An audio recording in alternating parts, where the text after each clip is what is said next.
Congratulations to distinguished Senator Ibrahim Lamido da cika shekara ɗaya a matsayin sanatan Sokoto ta Gabas.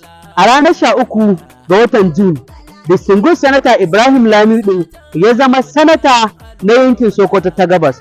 Ku biyo mu domin mu ji alkhairai da Sanata Ibrahim Lamido ya yi wa yankin Sokoto ta Gabas a cikin shekara ɗaya. A ranar 20 ga watan Jun, Sanata Ibrahim Lamido ya ba wa matasa aƙalla 15 damar zama SA domin damawa da matasan Sokoto ta Gabas.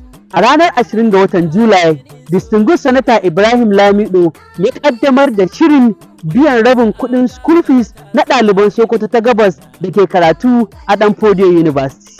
Mu je zuwa. A ranar 8 ga watan Agusta 2023, Sanata Ibrahim Lamido ya samu zama ciyaman na harkar lafiya matakin farko a majalisa.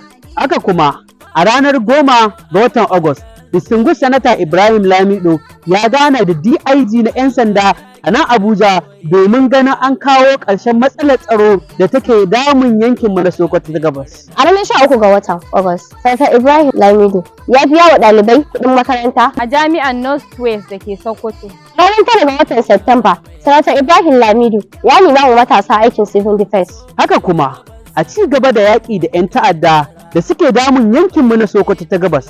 A ranar 9 ga watan Oktoba, distinguished Senator Ibrahim Lamido ya sake ware zunzurutun kuɗi naira miliyan 7 domin tallafawa wajen gyaran motocin 'yan sanda da suka lalace na yankin Sokoto ta Gabas.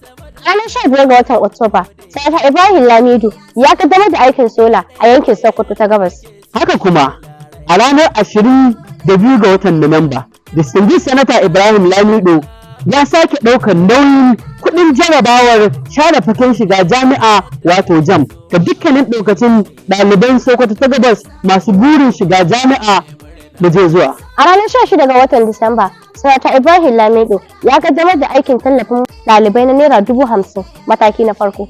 Haka kuma, a ɓangaren tallafi, distinguished Senator Ibrahim Lamido ya sake rabawa ɗalibai kuɗi kimanin naira 50,000 matakin tallafi na biyu wanda akalla mutane sama ga 5,000 suka samu masu karatun gaba da secondary school ɗan yankin Sokoto ta Gabas.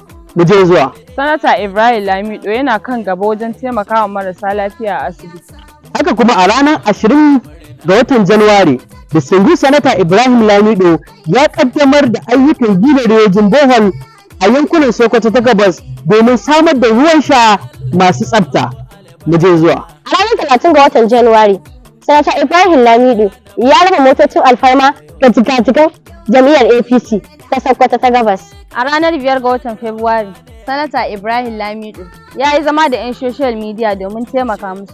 A ranar 22 ga watan Fabrairu, Sanata Ibrahim Lamido ya kaddamar da tallafin naira 200,000 ga matan da suka rasa mazajensu. Haka kuma, a ranar 3 ga watan Mars na 2024, ƙungiyar Raya Al'adu da Ci Gaban Matasa ta karrama distinguished Senator Ibrahim Lamido da award a matsayin zakakurin sanata da yake kishin matasa.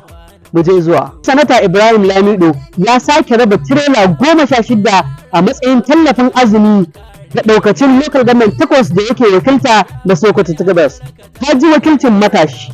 Mu je zuwa. A ranar 19 ga watan Mayu, Sanata Ibrahim Lamido ya rabar da kayan sallah ga marayu ga wanda ba su da ƙarfi.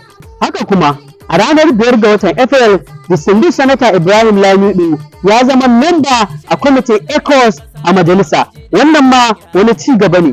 Mu je zuwa.